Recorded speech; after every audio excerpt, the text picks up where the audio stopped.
नागपुरातील मानकापूर परिसरातील रतननगर इथं एका भंगारच्या दुकानाला शुक्रवारी सकाळी भीषण आग लागली। धक्कादायक बाब म्हणजे या दुकानाच्या बाजूलाच गॅस पंप असल्यानं तणावाची स्थिती निर्माण झाली होती। सुदैवानं अग्निशमन दलाच्या पथकानं अथक परिश्रमानं आग आटोक्यात आणल्यानं मोठा अनर्थ टळला। मानकापूर भागातील रतननगर परिसरात एजी ट्रेडिंग नावाचं एक भंगारचं दुकान आहे, जिथे घरगुती उपकरणे, फर्निचर, इलेक्ट्रॉनिक्स इत्यादी भंगार साहित्य खरेदी विक्री केली जाते। त्याच्या शेजारीच LPG गॅस पेट्रोल पंप आहे। शुक्रवारी सकाळी या दुकानात अचानक आग लागली, ज्यानं काही वेळातच भीषण रूप धारण केलं। परिसरातील रहिवाशांनी तत्काळ अग्निशमन दलाला या घटनेची माहिती दिली। माहिती मिळताच अग्निशमन दलाच्या 3 गाड्या तत्काळ घटनास्थळी पोहोचल्या। अग्निशमन दलाच्या कर्मचाऱ्यांनी तत्परता दाखवत आग आटोक्यात आणली, त्यामुळे मोठी दुर्घटना टळली।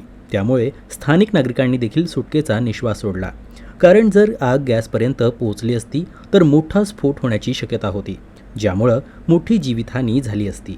अग्निशमन विभागाच्या अधिकाऱ्यांनी सांगितलं की आगीचं कारण तपासलं जात आहे। प्राथमिक माहितीनुसार शॉर्ट सर्किट किंवा एखाद्या ज्वलनशील पदार्थामुळे आग लागल्याचा संशय आहे। सुदैवानं या घटनेत कोणतीही जीवितहानी झाली नाही।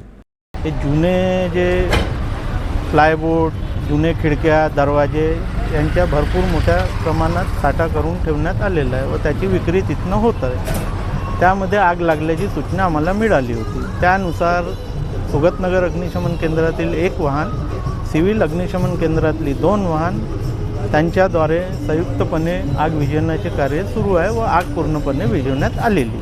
LPG गॅस कंपनी आहे, ते रिफिलिंग सेंटर त्यांच्या सध्या स्थितीत बंद आहे, म्हणून मोठी घटना होऊ शकली नाही।